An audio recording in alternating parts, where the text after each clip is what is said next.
Okay, I'm going to get started, everybody. Thanks for joining us here on this discussion of integration of NAIP 3D, other point cloud tools or point cloud type products and other remote sensing into FIA or kind of into the FIA tool chain. We're going to start out today discussion by Jim Ellenwood on point cloud and cloud processing tool chains and R&D future product needs. Critical component. We do a lot of research in this space, but how to operationalize these products, into processing tool chains is critical to success. And with that, take it away, Jim. Thanks, Jacob. So, yeah, see how well this works. So I'm going to talk to you today about some of the things that are available to us and try to make this somewhat operationalized. And I wanted to talk a little bit about why we're doing this, what some of the current status is with FIA and Lidar, as well as 3D NAIP availability, some of the cloud storage, cloud processing, and of course, some of the real important stuff, which would be the future applications, why we would be doing this. If you take a look at the 2018 Farm Bill, which is still in effect, it's supposed to be replaced. There's a talk about whether it's going to be renewed or whether it's going to be continued for another year or if there will be a replacement one. But either way, the reason why we're here trying to do this is we've been directed in the Farm Bill under Section 8632 to approve the use and integration of advanced remote sensing technologies with our FIA unit, FRA program. And that is wide open to interpretation and possibilities. No funding with it, but it is something that we've been striving to do, and the Farm Bill acknowledges that we're doing it. And it's given us the latitude from which to implement this. And so this is just one way of us trying to meet that need. So if we look at the forest inventory and analysis, it's the U.S. nationwide forest inventory. And what we have here is it's a ground-based inventory. Most of us here are part of the program, so we know what it is. Well, we need to realize, even though it's a ground-based inventory, it does use remotely sensed products. It utilizes high-resolution multispectral imagery for pre-stratification for field visits, the pre-field program. It also utilizes Landsat-derived products for the post-stratification to improve our ability to do estimations. It does produce annual estimates for a given U.S. state. There is private lands and government lands and such. But if you look at the most current FIA evaluation, there's about 373,000 plots, of which 140,000 are forested. This is the most current evaluations as of last week. And I also, even though this is not remote sensing, the small area estimation portfolio is another thing to be very important in incorporating remotely sensed products. So that's you'll hear lots of things on small area estimation, and really that's one of the avenues in which we could get incorporation of remotely sensed products. If we take a look at what's available out there, one of the big programs there is the U.S. Interagency Elevation Inventory. That's compiled by NOAA in keeping track of all the LiDAR data that's out there. It incorporates a lot of the 3DEP program and various other things that are done by NOAA and the various agencies. And if you look at that map there, we have very good coverage in the lower 48, almost 100%. There are a few gaps in there. And if you look at what's actually hosted online in the 3DEP program, the Entwine data set has over 67 trillion points, over 2,000 products available online at the touch of your fingerprint. So there's a lot of data out there. I took the data set and intersected it with the most current inventory fuzzed, and there were 673,000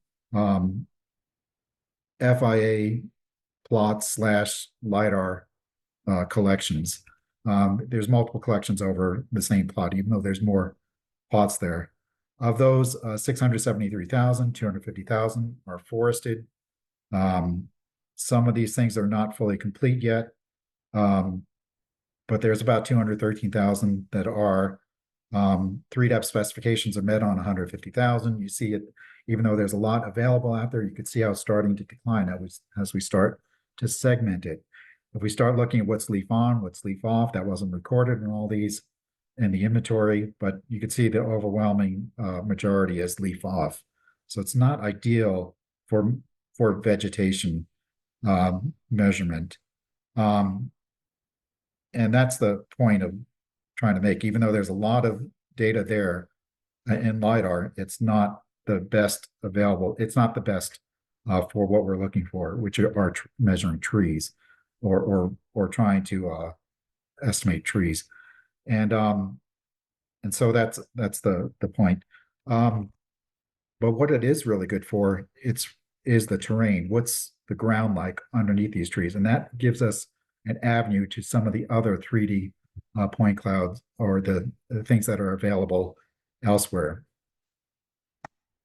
There is a project that we started 2 years ago with University of Vermont and Oregon State University, where they extracted over the fuzz plots the LiDAR that was within plus or minus half the remeasurement cycle, basically looking at currency, and within a square kilometer radius around there. And so we actually extracted that, and you can see it is somewhat spotty, but it is a very good data set. There's 72,000 forested plots, 87,000 non-forested. The purpose of this project was to sort of kick off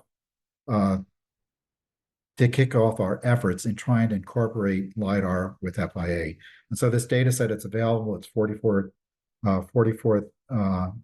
terabytes of data that's on 4 different hard drives that are distributed to the 4 units. It's not readily accessible because it's on hard drives, but it is something that is available, something to be worth looking at. There's still some ongoing projects that are associated with it, but it's hopefully a stepping stone from which we can look at what's working well, what isn't, and how do we update it and maintain it into a viable data set for future analysis and even supporting research. So there are technical challenges with this NFI, National Forest Inventory and LiDAR. And if you look at, let's see if this even works. Okay. We have problems with, LiDAR collections. If you look at the state of Wisconsin, you can see each year it's a different county that's collected. There's no spatial organization to it. It's somewhat whoever has money, places that get collected. It's not a spatially sound or not a spatially distributed data set. So it's kind of hard to make assessments with that on a statewide basis and relating it to a spatially balanced FIA inventory. You can see the FIA inventory in the top is well spatially balanced, and of course the LiDAR data set not. So there's a challenge in trying to make sense of that over a cycle or given period. There's that challenge, and also our FIA plots collected with recreation grade receivers, where we're looking at very high resolution LiDAR data. There is the challenge with being able to use these coarser plot coordinates, and so we now have the FIA submeter plot data and subplot locations collected with HP GNS program. Of course, that's going to take a few years before we get all that data. I mean, by a few years, I mean at least 10. But either way, those will improve our ability to utilize LiDAR with NFI data. So that brings us to the National Agricultural Imagery Program, which is a 2D orthorectified product that's collected every 2 years in the lower 48, varies alternating states each year. But either way, that's a 2D program that is available. It's used in our pre-field. But in the process of making a 2D data set, there's an intermediate product that allows, that is the point cloud generation. And that is available as part of the program, an optional variable. And excuse me, an optional purchase. And we actually had various agencies have purchased it over the last 5 years. There's probably about 26 states where we have these point clouds. And what's nice about them is they cover the entire state in a single season, and that makes it probably reasonable for doing estimations. And you'll um, see some results of some of this in the next few talks after me. So I won't get into that. But either way, that's available. The problem is, where is it stored? It's stored on various hard drives across the country. So that leads me to what are the programs that we have? This was new this year. It was called the Interdepartmental Imagery Publication Platform. And that is basically unifying some of the products that are developed from Lidar, as well as some of the other raster things that are out there. And it's published in the AWS through a USGS contract. And it's been available for the Forest Service since May. Other agencies are gearing up there. There is quite a bit of data already there. It's all the NAIP 2D imagery. It's also digital surface models and from some of the 3D NAIP clouds. There's some canopy height models derived from Lidar. It's just getting started as to what's in there. In fact, hopefully we'll be able to add some of the be able to host some of the Lidar derived products that we've developed from the FIA data extraction. There is also a rework of Fusion and trying to have a cloud-friendly version of it, and Silvametric is what was been funded for and developed by Hovu, Howard Butler. It allows us to do cloud processing of Lidar data sets fairly efficiently, creates a pretty good format. I think there's a talk after mine that will talk about some of the what they've experienced with this as well. There's a current agreement with USGS to process the National Forest System Lidar that isn't 3DEP compatible. But anyways, that's a program that is recently available. There's an alternative one called Laser, Laser. It's a faster version of Lidar, which is a R routine for processing Lidar, also capable of doing this cloud-based processing in a fairly efficient way. Going to run out of time. There's other 3D sources. There's US data, the imagery data manager. It's a USGS process that's in a cloud environment that processes it. You can see there's data sets all across the nation. This is only a fraction of the US data, but anyways, it is available because they do host point clouds in there, as well as some of the processed products.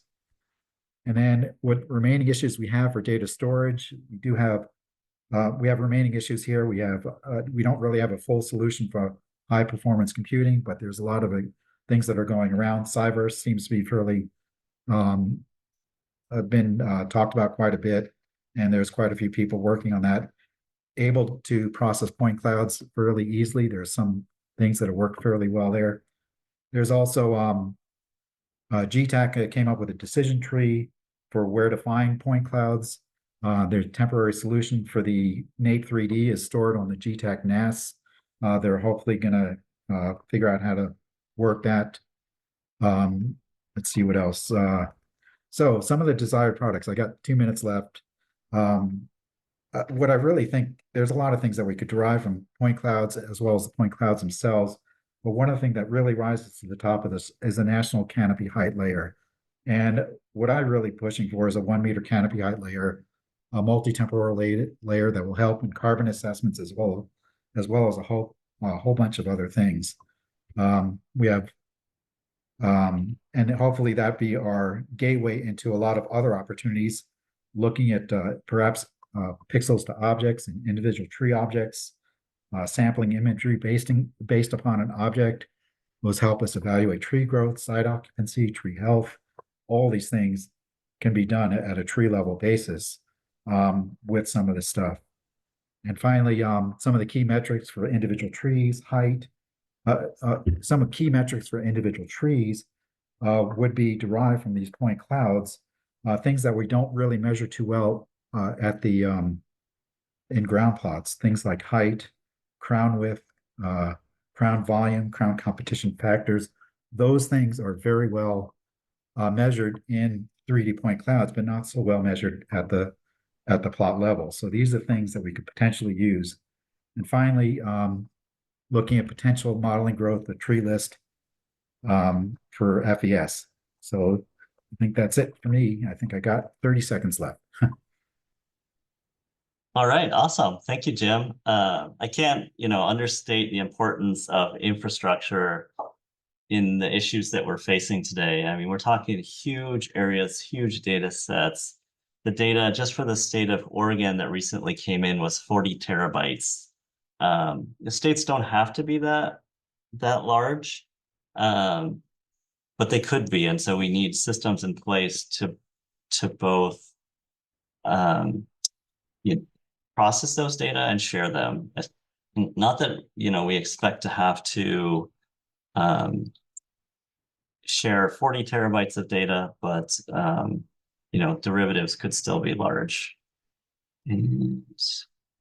Okay, my name's Jacob Strunk, and I'm going to discuss integration of frame camera NAIP-3D with FIA plots for Oregon and Washington.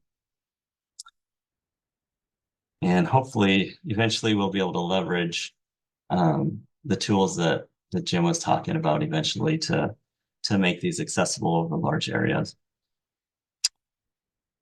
So just a little bit of history. There's nothing new about what I'm going to be talking about today. Photogrammetry has been around for a while. Here's a patent on balloon photogrammetry or airborne photogrammetry from 1893.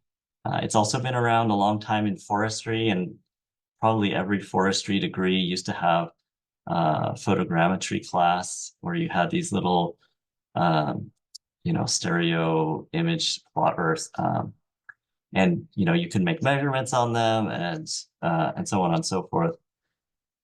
And this was actually done for the entire country. They took stereo images across the entire country, and they had analytical stereo plotters, and people manually went through and measured the heights of the trees as well as the ground, and got inferences across the entire country.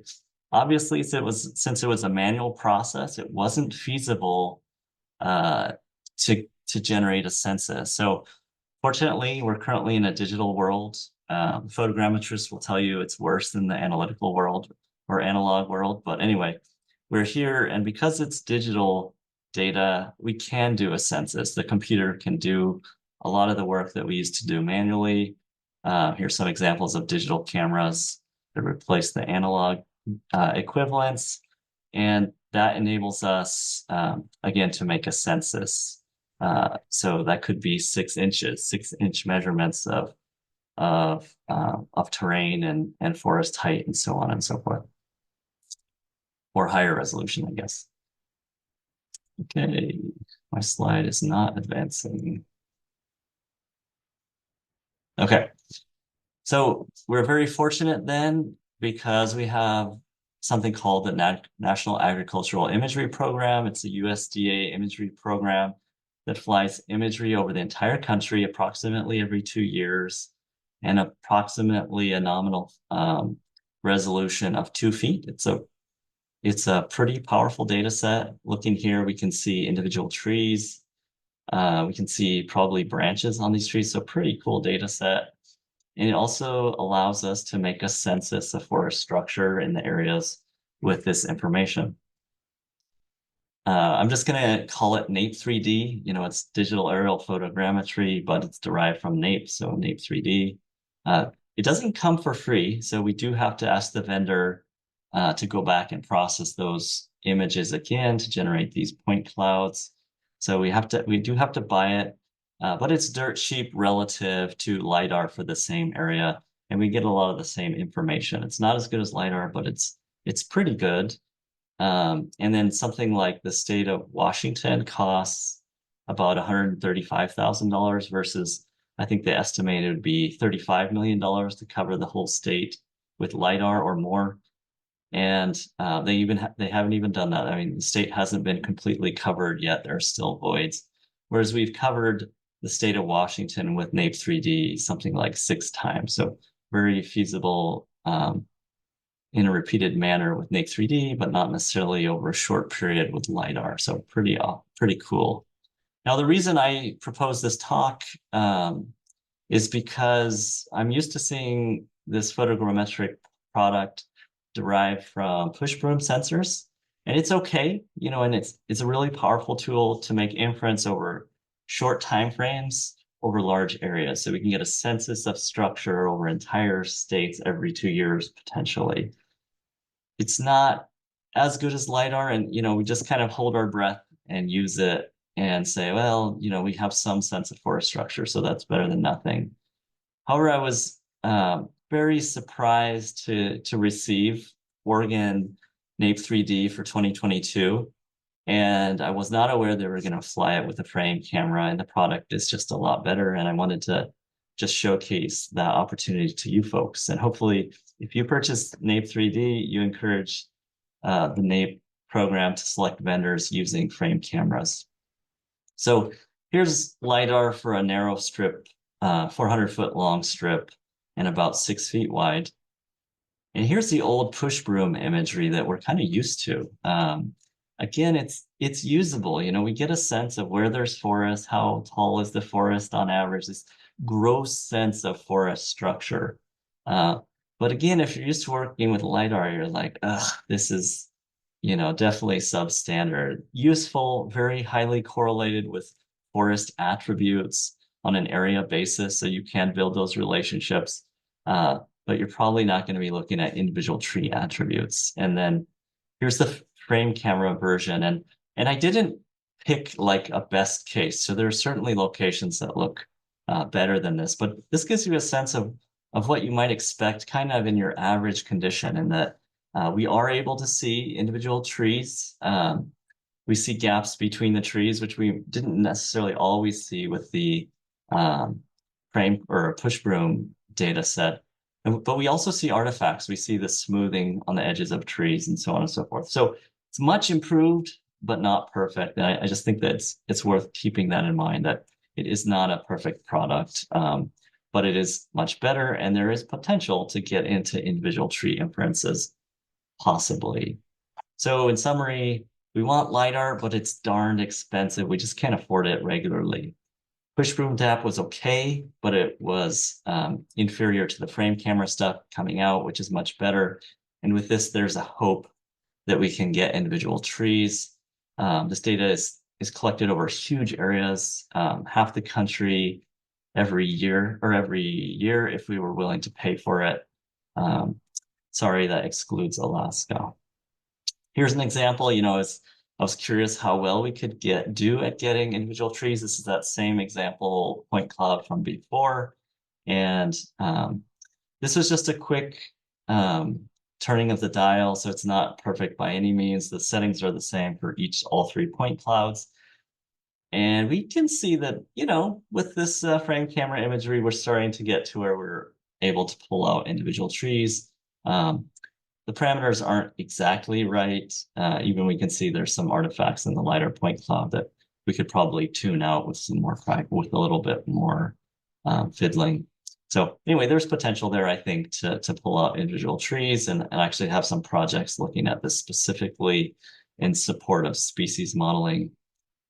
What can we do with this? You know, this kind of speaks to the power of these types of data. Here's a census of forest heights for Oregon and Washington. It's a pretty powerful tool for estimation and mapping. The source are 1 foot point clouds, and then aggregated to the 66-foot scale. Red areas are short or no forest, and green are taller forests. If we zoom in a little bit, we just see the power of context. You know, we have, instead of historically having fairly coarsely spaced forest inventory plots, we have very fine details, and we can really zero in here. And it's worth noting that this is information, not texture. So the red areas are short. So we have values like 3 feet tall. The dark green areas are tall. So really tall forests. And so that's actual measurements of structure, not inferences that we have to kind of use our own interpretation on. These are actually values of structure that we can directly feed into our analyses. However, to make the most power from these types of data, we really need FIA plots. We need some way to calibrate what the remote sensing is telling us, although it is direct measurements of height and cover and so on and so forth. We need to be able to link these to our field measurements to make usable forest inventory, forest monitoring type inferences. Now, a critical part of that is knowing where our plots are. If we don't know where our plots are, we can't link the remote sensing with our field measurements, and that's why I'm so excited to mention that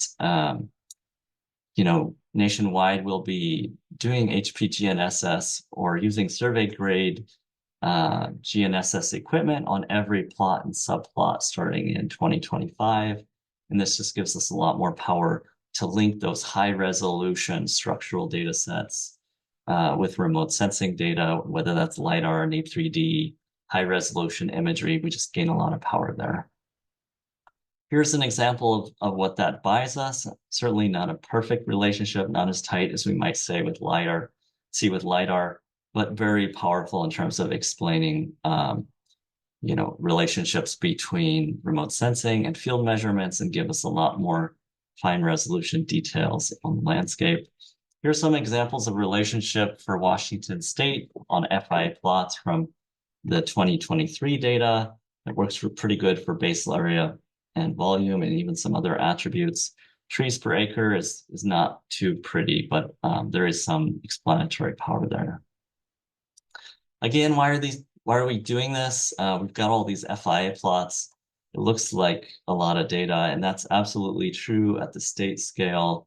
However, as we start drilling in and trying to make finer scale inferences, it's sort of, if we're trying to look at this scale, we've got 5 plots here. We can certainly say something about this area, but from the remote sensing, we can see that we have a lot more fine-grained detail about what's going on, and certainly leveraging these data sets together gives us a lot of potential to make inference that wouldn't otherwise be possible.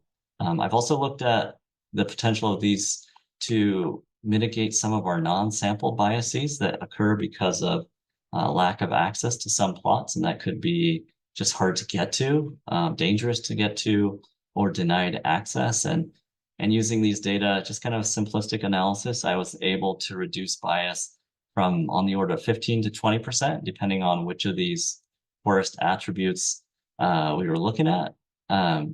So brought it down to in the range of 2%, which is roughly what we'd get with our Post-Strata for the state of Washington.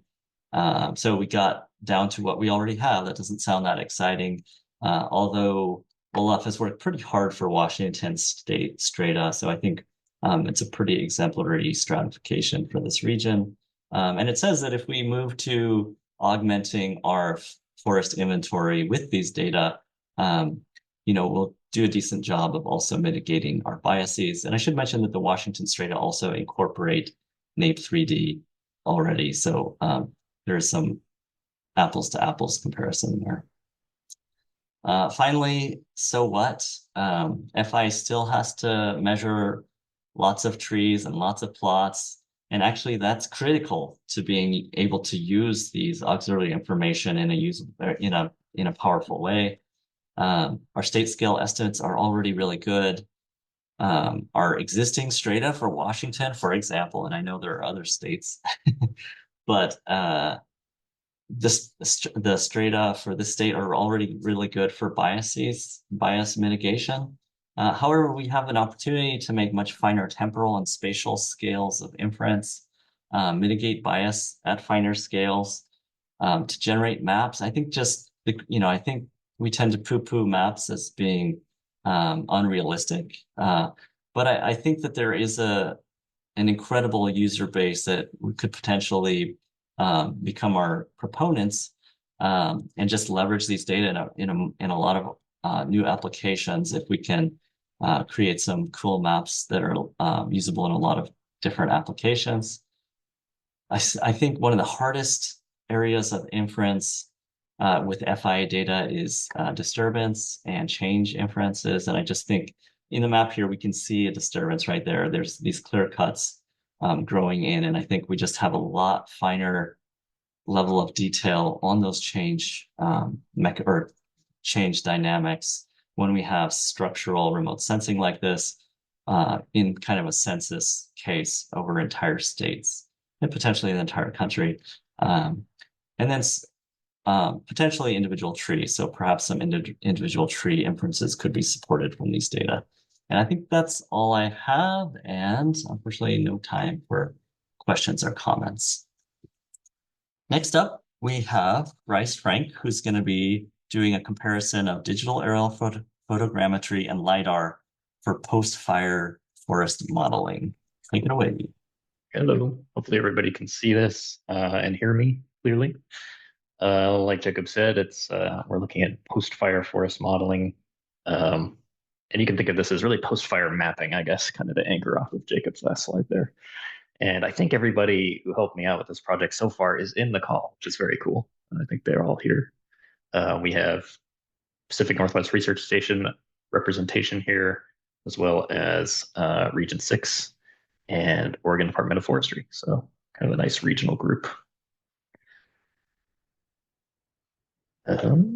Okay, so we're going to take a look at the Labor Day fires really quickly, just at the beginning here. Some remote sensing data that we have available for one of the, or two of the Labor Day fires in particular. We're going to make some regression models and check the model performance for a particular post-fire forest attribute. And just compliments to Abe Wheeler, who's a former coworker of mine at the Bureau of Land Management, for providing all the wonderful photos you'll see today. So the Labor Day fires occurred in early September 2022 or so. And there were, I believe, 6 very large fires that burned over 300,000 hectares in western Washington and eastern Oregon.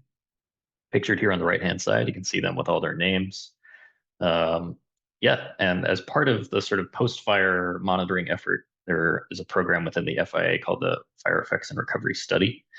And I think there was sort of a big interagency collaboration to fund the collection of these sort of immediate post-fire plots. So at the end of all of it, we got 236 FIA plots collected in 2021 and 2022.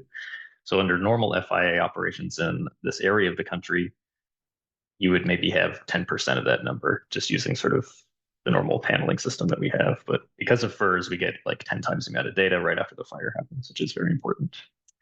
So not only do those additional measurements or additional plot visits happen, but there's additional post-fire effects measurements that happen on FIRS plots. I'm not going to get into those today. We don't end up using them in the slideshow, but know that there's a lot of cool fire effects measurements that happen specifically on these as well. So this interesting thing to me as a statistician about wildfires is that they degrade pre-fire inventory information, right? But at the same time, the information need in post-fire areas is very high. You know, we might want to identify locations of refugia. We might want to use post-fire maps to plan reforestation projects, so on and so forth. So one thing we might want to know is how well does post-fire remote sensing data help us kind of create these sort of management-oriented maps. And we're going to take a specific look at the Beachy Creek and Lion's Head Lidar acquisition, which is pictured here in the green and blue map. That's just sort of a height map from the Lidar acquisition. And inside of that acquisition, we have 85 FIA plots collected from the FIRS efforts I mentioned earlier. So kind of a nice sample size to get some comparison analysis going. In terms of the remote sensing data, we have DAP and LiDAR, and we're going to kind of compare them, right? A very common kind of theme of many papers these days, but we're going to look at it in this post-fire context, right? So for the LiDAR acquisition, it was collected in summer 2022, about 13 first returns per meter squared. And from that acquisition, which Jim has highlighted and Jacob as well, we make a nice high quality DTM from the LiDAR acquisition. So that's kind of an important detail for the results later. So for the DAP, we have this frame camera acquisition that Jacob mentioned that's pictured here on the right-hand side, a derivative of that collected around the same time. And the point density is kind of comparable in a certain sense of the word, 10 points per meter squared. And we normalize the LiDAR data with our nice LiDAR DTM. So if you don't have that nice LiDAR DTM, you know, that'll be an interesting detail to tackle. But in our case, we have one. So hopefully my cool little like rotating plots here work. So for sort of this sort of classic undisturbed context, I think a lot of us, especially on the forest management side, when it comes to mapping, we're used to dealing with sort of disturbance-free areas usually, at least I am. And we can kind of see the comparison that we normally see with DAP and LiDAR. No big surprises here, right? DAP misses the ground, but you have kind of a canopy surface you can work with. As opposed to the LiDAR that gets this really great penetration all the way into the ground and, in that sort of middle canopy layer as well. So I think the interesting thing to bring up that's kind of new or gives some kind of interesting context to using DAP is looking at a burned area. And you can see some stark differences here. The LiDAR is picking up on a lot of snags. This is a completely burnt up plot. I checked it with photo interpretation and so on. And these burnt up trees are just totally missed in the DAP point cloud. So kind of interesting. So one thing, I'm fairly new to the fire effects remote sensing space, but I've done some reading as I've kind of started writing the paper. And of course, a lot of the literature is dominated by discussions about reflectance. It's a very important part of post-fire effects and remote sensing. So it would be nice if we could come to the table with something with our data sets here, right? So in the case of the LiDAR point cloud, we have intensity values, which are pictured on the right-hand side for a sort of mixed severity area. And again, using photo interpretation, you can kind of see like these sort of bright crowns showing up are the live crowns, and the sort of the dark purple ones are the burnt up pieces that are absorbing a lot of the lighter energy and have low intensity values. So there appears to be a signal there, and it's something we're going to use. So it gets the thumbs up emoji, right? In terms of the DAP, there are reflectance values inside the DAP point cloud because, again, it's a derivative of a stereo image pairs. So you're able to get color values from those, near infrared and so on. No shortwave infrared. So if you're familiar with this sort of fire effects remote sensing space, that's used in DNVR and things like that. So kind of a notable omission there. But the really big thing with the DAP that we noticed early on is that there's some topographic effects on really steep slopes and some other artifacts. So unfortunately, we're just not, for this particular study, we don't have quite enough time or resources to correct those effects. And we're not going to use the DAP reflectance data for anything that you'll see next. But something that we do have access to is Sentinel-2 imagery. Of course, Sentinel-2 imagery is free. Google Earth Engine, you can hop on there and download whatever images you like. So why not use it, right? And we have our pre-fire and post-fire image pair collected at these states, sort of straddling the fire. You can see those on the right-hand side. And you can see how devastating the fire was as well. From this information, we can calculate the various spectral indices we're all familiar with in remote sensing effects research, NDVI, NDR, DNVR, et cetera, right? We're not going to get too involved with the Sentinel-2 imagery there, but just know it's kind of present as we continue on. So we'd like to make regression models so we can make maps later, something I think a lot of the audience is familiar with doing. We are going to look at one response variable today, which is live above ground biomass, sort of post-fire live above ground biomass variable. We're going to look at others in the paper, dead above ground biomass, which can answer questions about salvage volume and things along those lines. Severity is also another interesting one. Particularly, we look at relative basal area loss, but just not enough space in the slides today to fit it all in. So you can check the paper later. Something I think that's unique to the post-fire environment is when you just examine the histogram of FIA values on the right-hand side, you'll notice that there's a lot of plots with no live above ground biomass, because those are the ones that were just torched, right? So you get this really heavily skewed distribution that you had to work with. It turns out to be very challenging for the regression model, which we'll find out later, but we'll dig into that as we go. So just to give you a little flavor of like what the models are using, I think a lot of us are going to be familiar with LiDAR-oriented height percentiles and cover metrics that come out of Fusion and so on. That's basically all there for the DAP and the LiDAR. We take those and we use those. The unique thing about the LiDAR that I mentioned earlier is the intensity value. So that's included various flavors of intensity. And for both the DAP and LiDAR point cloud, something that we're doing in this study, which I lifted off of another FIA remote sensing paper, I think, is chopping up the plot into sort of canopy and sub-canopy components, and then you calculate your summary statistics over both sets. And that way you ensure you capture ground information. So there's a lot of plots that just have no trees, a lot of plots that were harvested. There's just no points that are really very tall. So we get a nice capture of what's happening on the ground if we go this way, which I think is important. And Sentinel-2, like I said before, various indices are used, but we're not focusing on that too much today. So we're going to pair our response variable, which is live above ground biomass, with our covariate sets, and we make models out of these sort of combinations. So for live above ground biomass, we end up with a Lidar only model, a DAP only model, and then we augment either of those with Sentinel-2 to get 2 more models, right? And because I needed some kind of weed whacker type model fitting procedure of using random forest, which we can discuss if we want, but just know that's what's going on. So sort of the big money plot here is the model performance for live above ground biomass. How well do these things compare?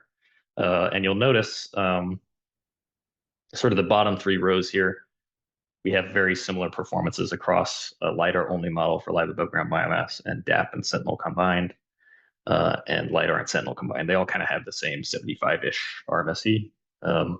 Pretty nice to see if you're looking for kind of a budget post-fire modeling data set. The DAP plus Sentinel-2 is going to be relatively cheap, right? So that's a nice result there. You will notice that the DAP kind of struggles just on its own relative to the others, and I have some ideas why, which we'll kind of see in the slides as we go. But yeah.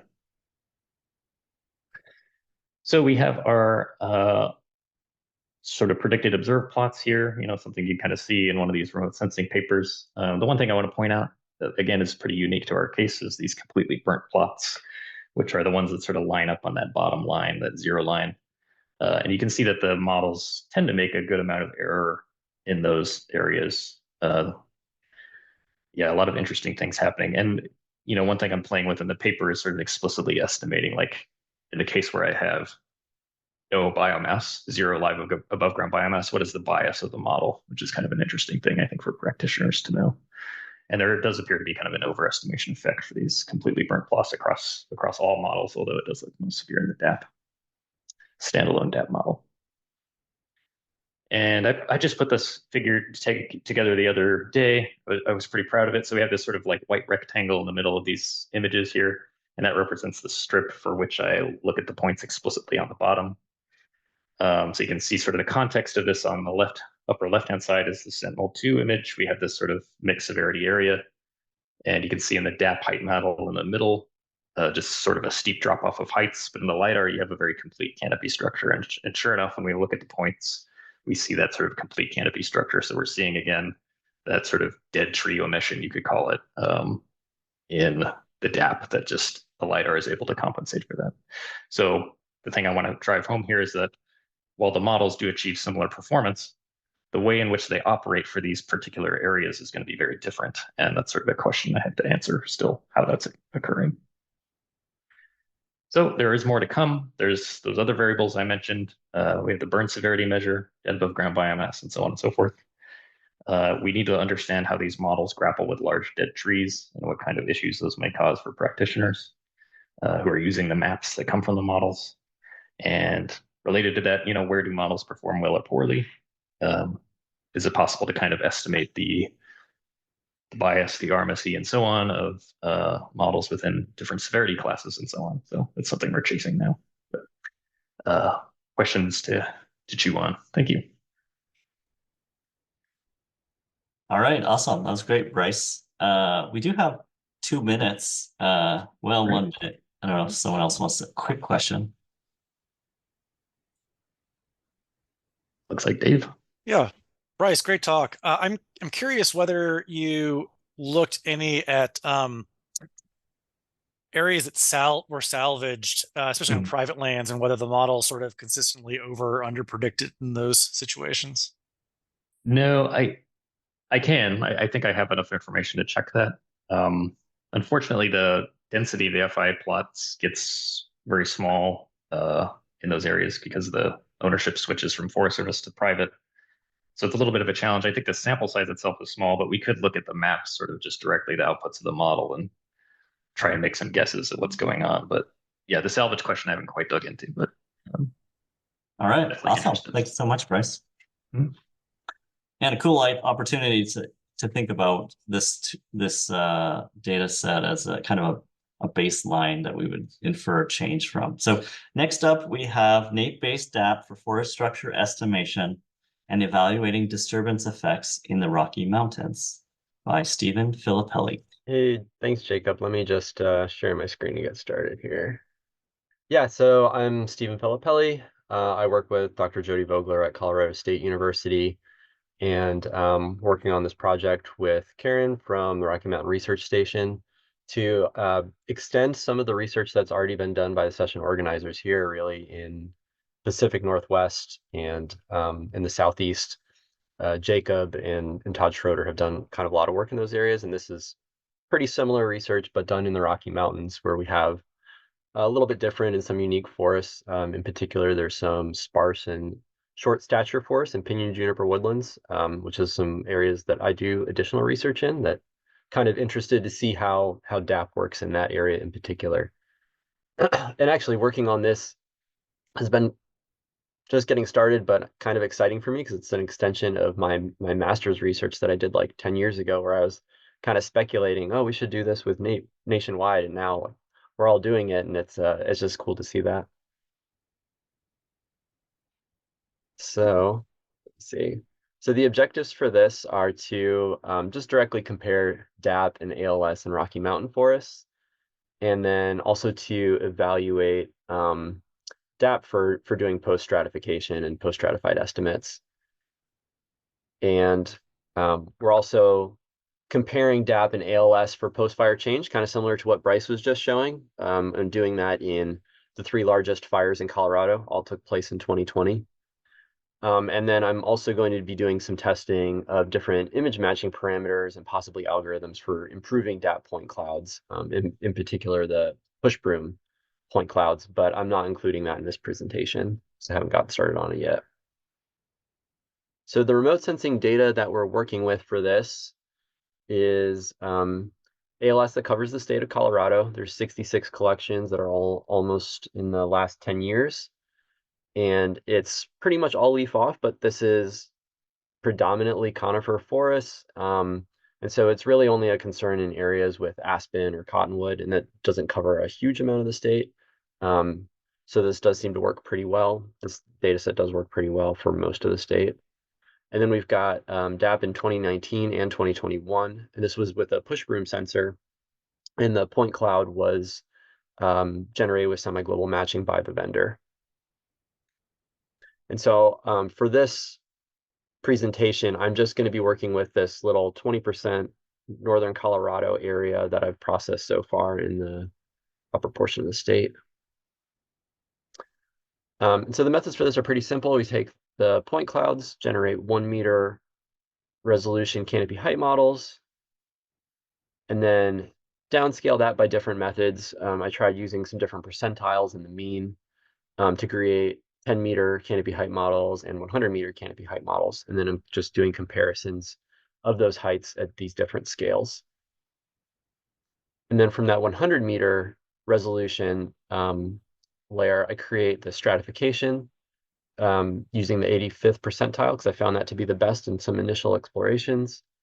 And I'm bitting it into 0 to 5, 5 to 10, 10 to 20, and over 20-meter height bins, and using that stratification along with the FIA data to generate some estimates of live above ground biomass. And currently I'm just doing this using the Fiesta Green Book estimators, but some folks at FIA are going to incorporate other layers like ownership layers for doing more similar to what the standard stratifications would be, so we can get some more legit estimates of how well this does in comparison to the standard FIA approaches.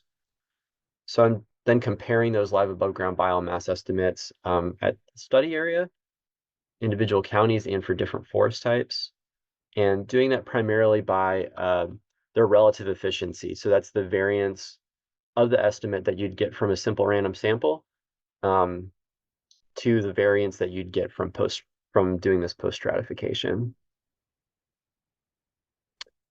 So just kick off some initial results here. So this is the comparison of the canopy height models by scale across that entire area. And so we can see that here I'm using the 85th percentile because that turned out to be the best in kind of this initial look.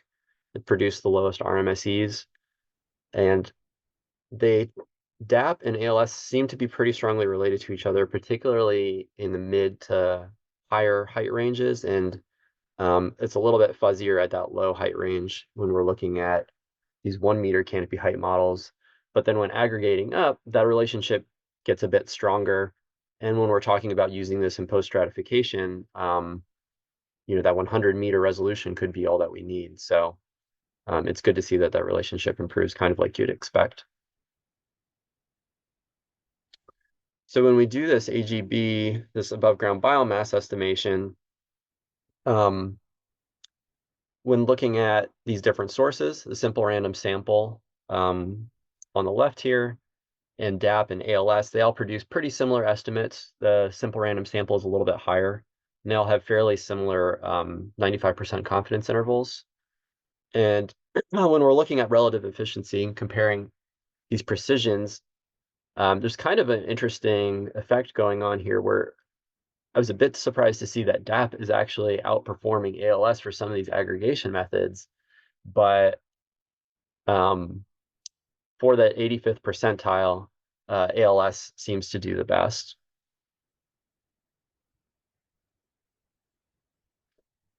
And when we're looking at individual counties, or across counties, I guess I should say, for that 85th percentile aggregation method, we see that there's a wider distribution in the relative efficiency for ALS. So it tends to, in some cases, it's a bit lower, but for some counties, it's producing much higher efficiencies.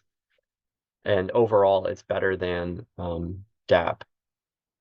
But in general, they're much closer than I had expected. So another thing that was kind of surprising to me, like I had said before, I sort of thought that, in pinyon juniper areas where DAP is less likely to be able to measure tree heights because they're spread out and they're really short, it didn't really seem to have, that ultimately did not really seem to have an effect on estimates of AGB in those areas. So across all of these different forest types, the estimates as well as these 95% confidence intervals seem to be pretty similar across all of the different methods, including the simple random sample. So now I'm gonna quickly jump over to talking about using DAP for looking at changes. And like I said before, we're going to be looking ultimately at these 3 large fires in Colorado. But this one spot is in particular interesting because we have pre and post fire Lidar pretty much immediately before and immediately after the fire. And so there's really not much else going on aside from the fire causing changes in this area. And we've got DAP just like a year before and then a year after the fire. So this little purple area turns out to be a really good spot in order to make this comparison of change, because there aren't any other time-related effects aside from the fire. And this was an area that was predominantly moderate and high burn severity, according to Landsat with the monitoring trends in burn severity data set. And so when we look at those pre-fire canopy height models, we see pretty much what you'd expect to see in ALS, where you can see these individual crowns. And this is kind of similar to like what Jacob and Bryce were just showing. And then with DAP, it shows mainly more of a continuous canopy surface. And some of those smaller individual crowns and small clusters of crowns don't really get picked up as well. And then in post-fire, you do see some of those residual snags showing up in the Lidar. And in DAP, there is practically nothing. So it doesn't really pick up on those snags at all, which is exactly what Bryce was showing in his. So I think this is kind of interesting in how Bryce was incorporating intensity into this, because if you're looking at live above ground biomass, then you might actually not get what you want with ALS because you're still showing some height when there's really no live trees there to begin with. And so we look at the comparison of those two data sets. We see that it's in those moderate height ranges to high height ranges, the relationship is a little bit better in pre-fire data. And then, of course, in post-fire, DAP is showing everything as being practically zero, whereas you're still seeing some heights in the ALS data.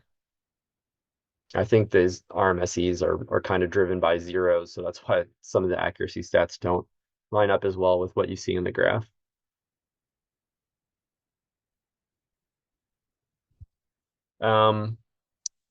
So then looking at change between the two, so this is the different pre and post fire difference from both ALS and from DAP.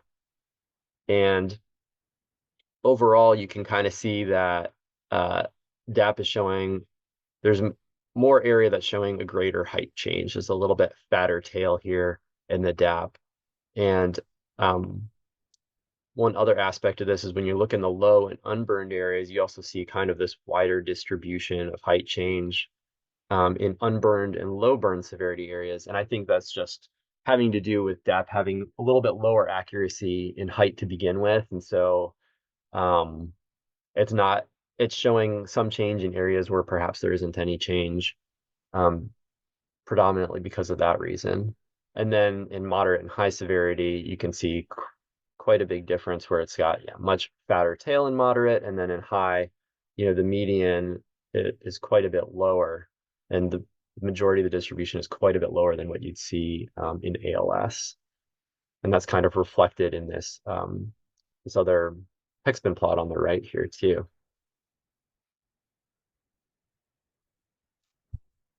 So in summary, this quick look, Northern Colorado, just kind of doing some initial exploratory analysis over the next few months. I'm going to kind of try to process the entire state and dig into this a little bit more, figure out what's going on, and do some other comparisons similar to what, as I'd said, some other folks in this room have done in the past.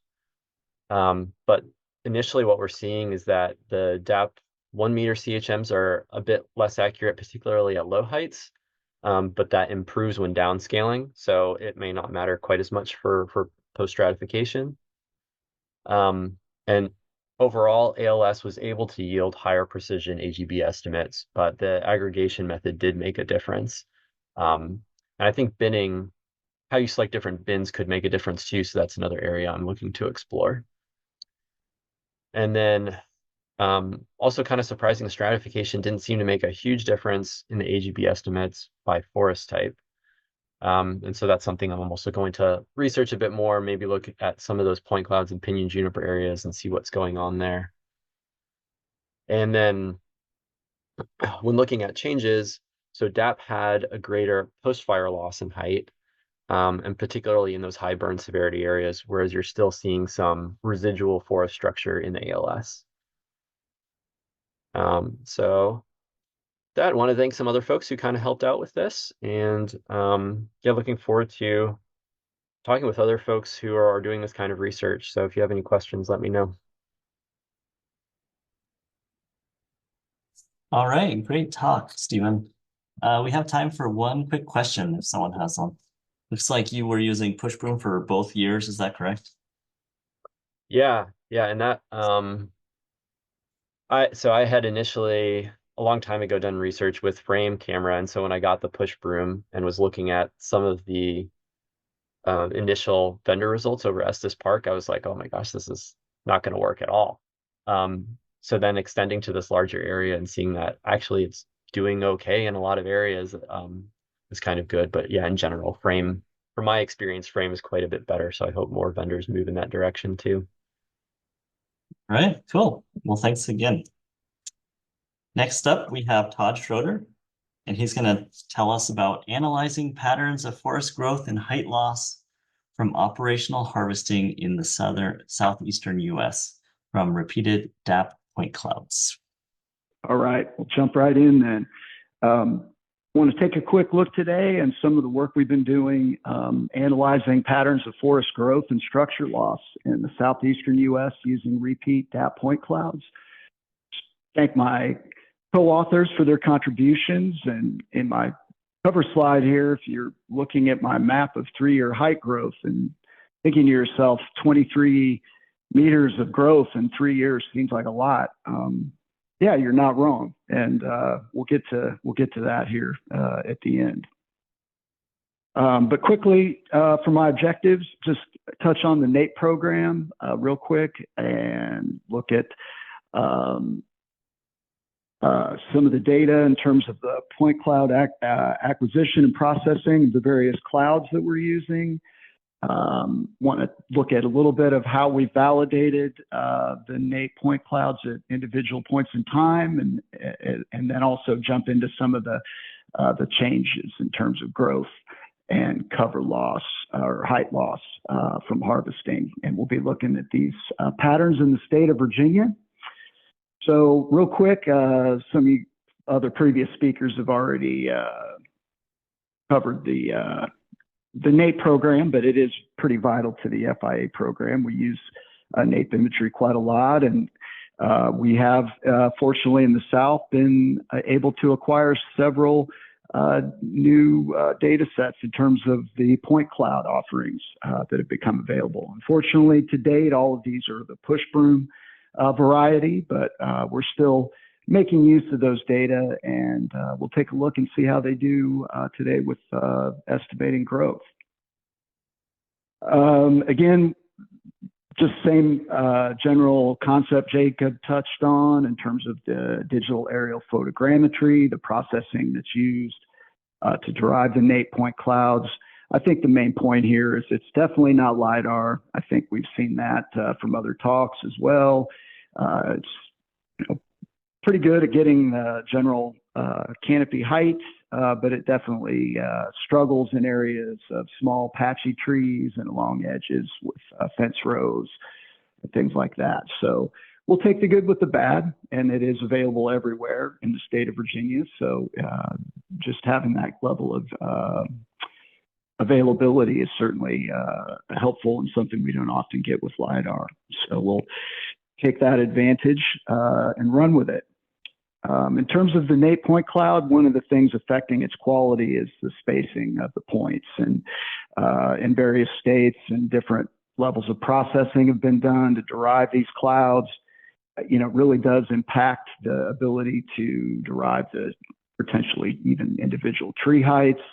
And also, you know, just generally its ability to capture smaller gaps and openings in the canopy. So we found that generally speaking, the spacing has been fairly inconsistent within a state and oftentimes very different between states. So we'll take a look at that in Virginia here in just a second.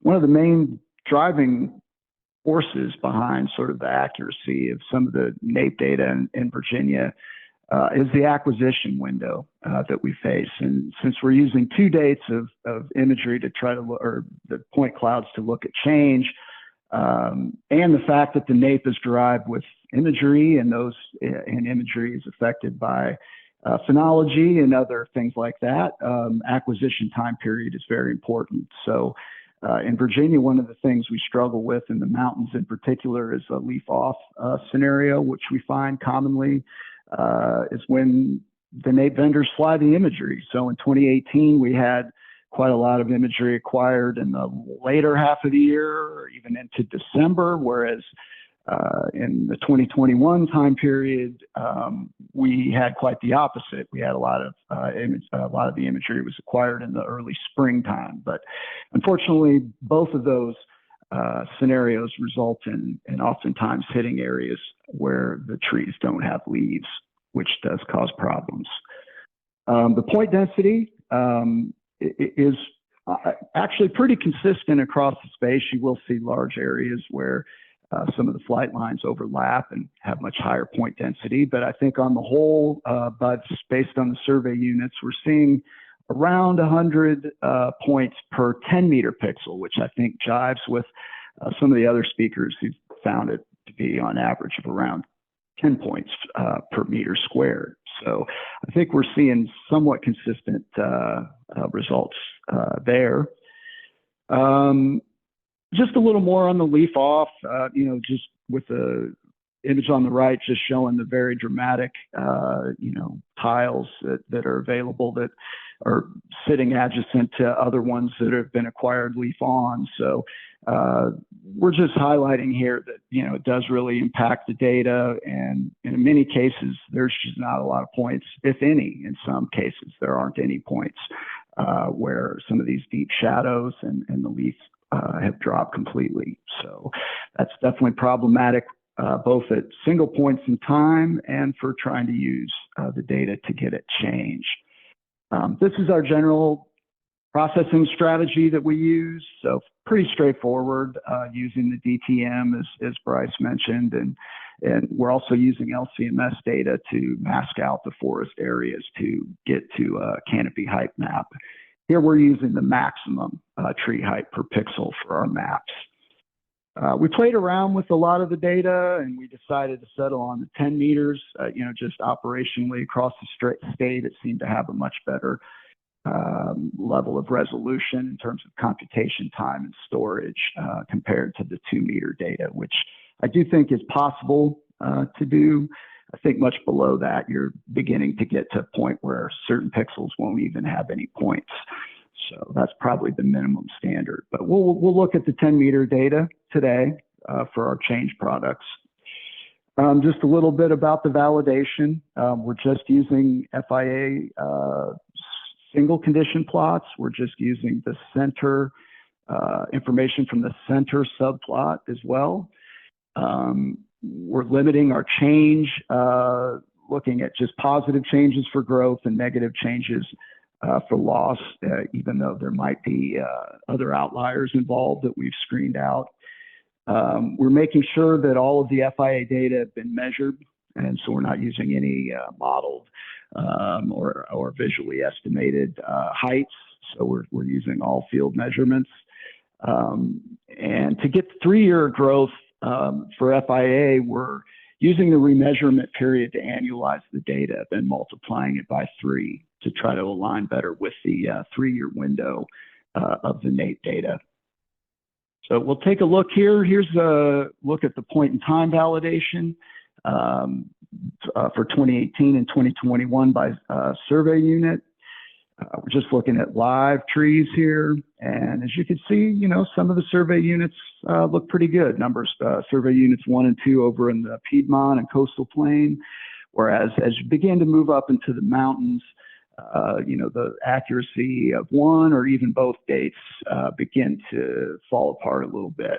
And that's not too surprising, knowing when some of the imagery was taken and most of the error related to leaf off acquisitions. So a potentially better way to look at it is through, sort of a species lens. We're looking, somewhere between pure hardwood and pure softwood and everything kind of in between. And as you can see, sort of for really both time periods, we see most of the major errors occurring in the pure hardwoods. And as we can move to the right and we get more and more softwood dominated, the relationship tightens up and becomes much more improved. So I think that, is somewhat encouraging given the number of softwood stands in the state of Virginia. Just a quick look-see at sort of the R-square values we get by acquisition month and for species composition and stand age. And, really, I think the highlight here overall is just to point out it's kind of a mixed bag.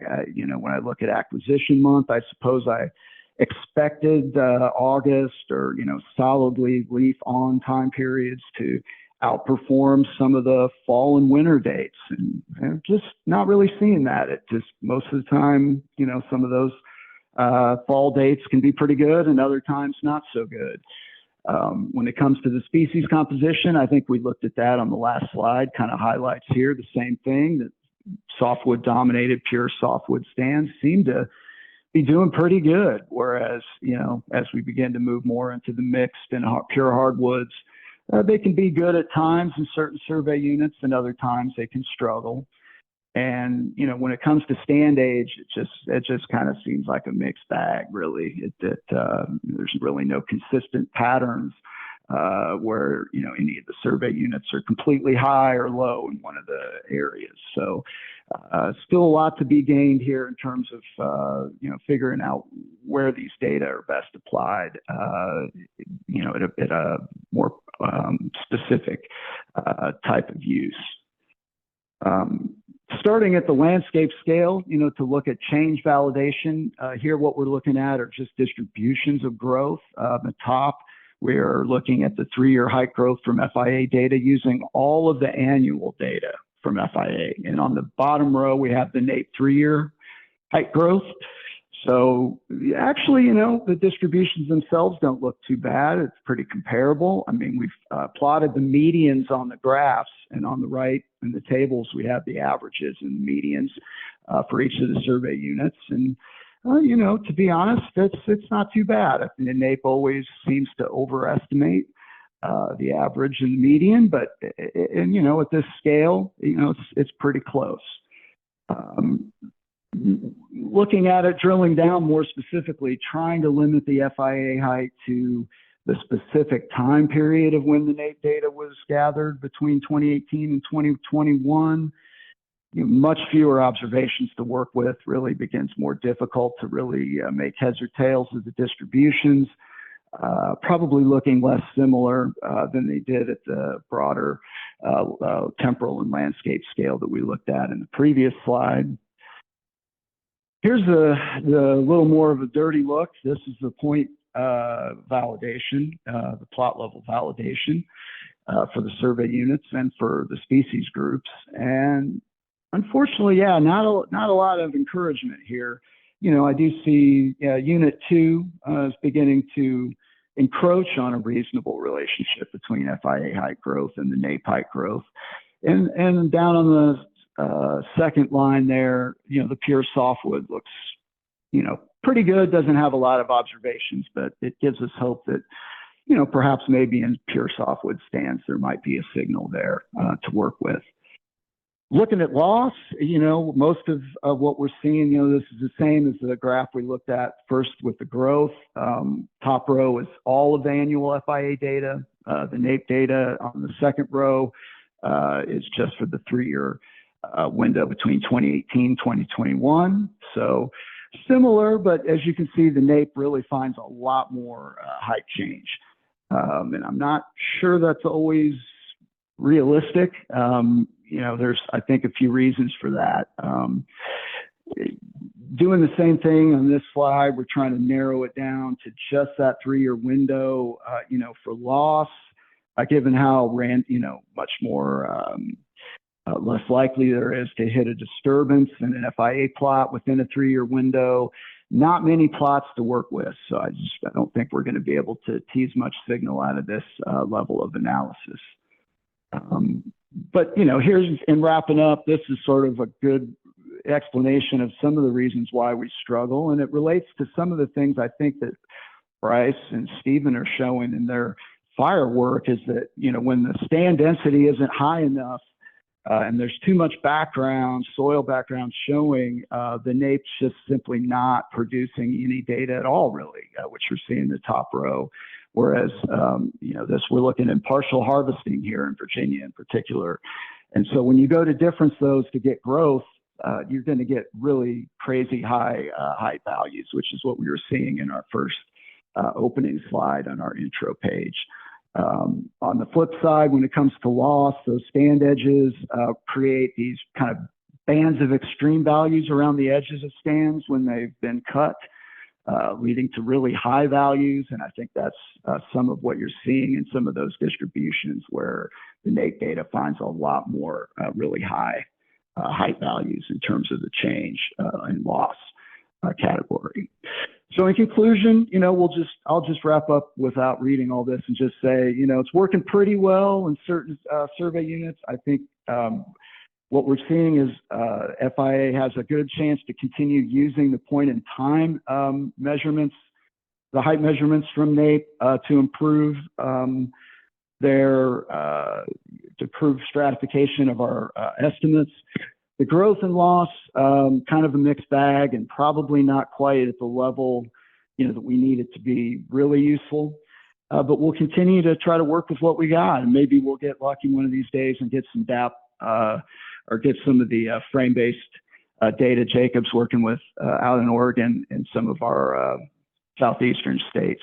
So with that, thank you very much for your time. Awesome. Thank you so much, Todd. That was interesting and discouraging. And I guess we just have to cross our fingers and hope that as you said, that the frame camera stuff, it's more successful in change inferences. Next up, we have Chandan Kumar. Are you here? And I apologize if I said your name incorrectly. Feel free to correct me on that. Yeah, hi Jacob. Hi, thanks for joining us. I'm just sharing my screen. Okay. Chandan Kumar, is that correctly said? Absolutely, yeah, it's correct. Yeah. Okay, so he's going to be telling us about NAIP point cloud and Sentinel-2 data for improved forest, non-forest classification using explainable machine learning models. And this is a very important topic. So thanks for joining us. Sure. So yeah, hello everyone. Thank you very much for being in this session. My name is Chandan Kumar. I'm a postdoctoral research associate at the University of Tennessee. And today I'm going to talk about the utilization of different remote sensing data sets for improved classification of forest and non-forest region using explainable machine learning models. All of us know that accurate information about the forest and non-forest region is very important in varieties of applications, including forest fire management, deforestation monitoring, biodiversity conservation, climate change mitigation, and many more applications. We need an accurate information of what are the region covered by forest and non-forest area, non-forest classes. And that is what motivated us in this project to utilize variety of remote sensing data to obtain an accurate forest and non-forest classification maps. Today we are in an era where we have plenty of remote sensing data available captured using different wavelength ranges, which offers unique information of our targets. And we know that machine learning models have shown great success in solving various problems in different fields. However, their major limitation of regular machine learning models are their black box nature, where we have very limited opportunity to understand how these models are making predictions. And therefore, we are transforming this black box model into explainable machine learning models so that we are not only limited with the accuracy statistics and final maps, but also getting opportunity to understand how different variables helping us in making predictions of forest and non-forest. And this gives basically an opportunity to increase the trust and transparency to model principle and their processes. This project is we are conducting this project in Texas. However, in today's talk, I'm going to show the results of southern part of the Texas, and we are still doing different things, and we are in a phase where we are trying different things, and we have few results which we would like to share with you guys. So our main objective here is to separate forest and non-forest regions, and the second objective is to compare different models and their accuracy to find out which one works best for us. And of course, we are interested in transforming those black box models into explainable machine learning models. We use different data sets to derive different variables by assuming different variables might offer a unique opportunity to improve our classification accuracy. And in total, we have just a second. Let me pull this. Okay. In total, we have 24 variables, and we have total of 1870 labeled samples by using FIA plot information. And our samples are balanced, which means we have 935 samples forest class and 935 samples non-forest class. The method includes, like, we have 24 variables, and of course most of the variables may have high correlation, so we want to reduce those. We want to remove highly correlated variables, and we used VIF statistics, variable inflation factor, to select less or moderately correlated variables. And we use different machine learning models, including linear discriminant analysis, backcart, support vector machine, neural networks, and random forest. And we compare their accuracy statistics. And we transform these models into explainable machine learning models by using model agnostic approach, which is not dependent on any model. You can transform any black box model into explainable machine learning model by using this method. And finally, we get forest and non-forest map with explanation. Here we can see that we have a bunch of variables, which is approximately, which are 24 variables, and we can see these are highly correlated. And by using VIF less than 5, we end up having 7 unique variables derived using different remote sensing data sets. And we can see that these variables show very low correlation among themselves, which means they are good they are good to use in developing different machine learning models. We use tenfold cross-validation repeated 5 times to evaluate or to measure the accuracy statistics of different machine learning models. And we have area under curve value, sensitivity, and specificity value. And we can see that most of the models do a great job in obtaining or discriminating forest versus non-forest areas.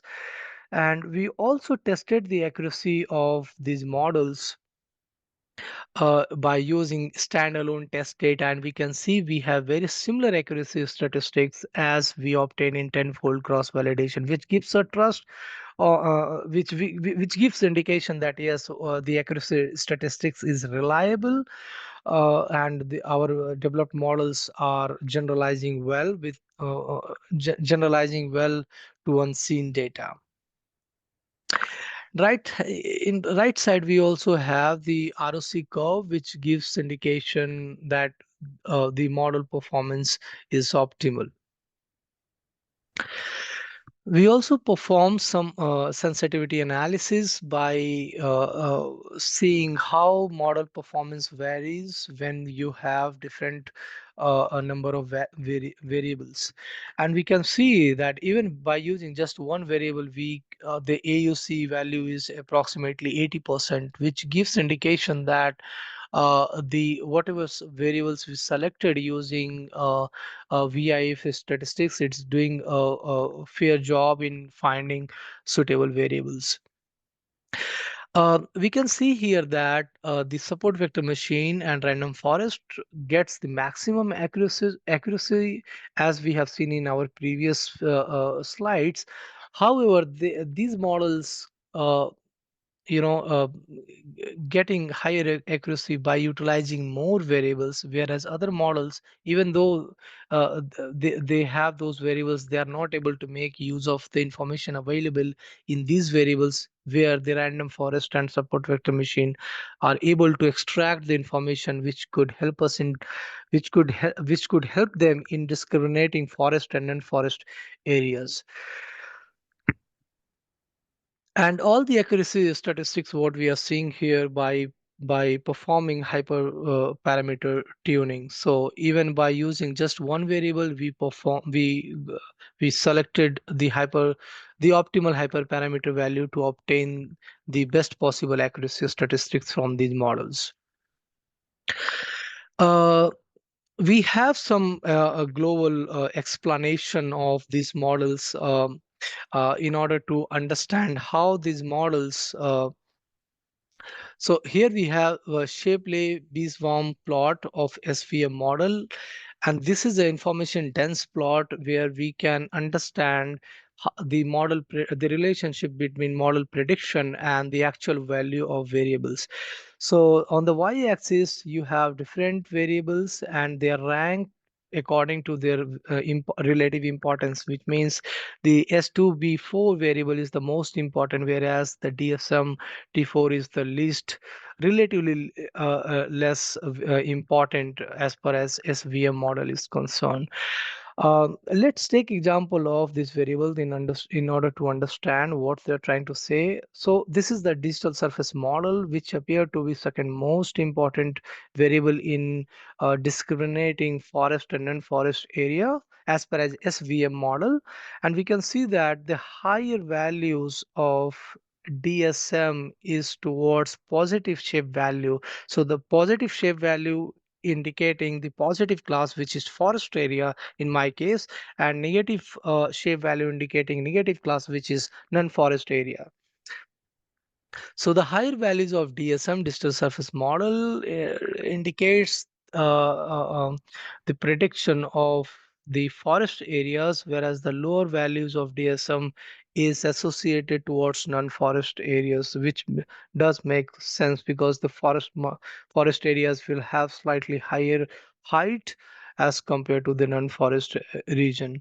Although it might not be true across topography, but there are other things we need to consider in order to make such a global statement. Similarly, we have partial dependence plot, which helps us to understand the nature of model with respect to every variables which we used in modeling, and we have three colors here. So the blue one is linear discriminant analysis model, and red one is representing random forest model, and green one is representing support vector machine models. So we can see here that these variables show a non-linear relationship. So what I'm trying to say here is these all three models use this support vector these variables, and they are finding non-linear relationship, whereas the other variables we see it has mostly linear relationship. I was talking about the DSM, which is digital surface model, and we can see that a higher value higher. So here the one is basically the forest class and 0 indicates the non-forest class. So higher values of DSM is associated towards forest region, whereas the lower values um, is associated towards the non-forest areas. Uh, the It's hard to get a strong linear relationship because in the sample wherever you have forest, there is a possibility that the entire pixel is not covered by the tree. You will have land surface and other feature which comes under your pixel. So we have to assume that into account, that whenever we say whenever we read the relationship between your model or the target variables and independent variables, we also need to consider what pixel size we are dealing. These relationship might get better or might differ slightly when you have a slightly different resolution of remote sensing data. Say for example, if we have a remote sensing data of 1 meter or 5 meter spatial resolution, we may see a slightly we might see a slight difference in this relationship or the magnitude of the relationship. We are still in the phase where we are trying different things and different models and applying different explanation tools. We also have opportunity to look at individual samples where our models shows either a very high accuracy or low accuracy, and we are still in phase where we are trying different things. So hopefully we will have some good results which will get published in publication. So with this, if you have any questions, and I'm looking forward to hear your feedbacks and suggestions to improve our model performance. With this, I would like to express my sincere thanks to everybody who is in this talk, and I would love to acknowledge uh, the funding agency, the USFS.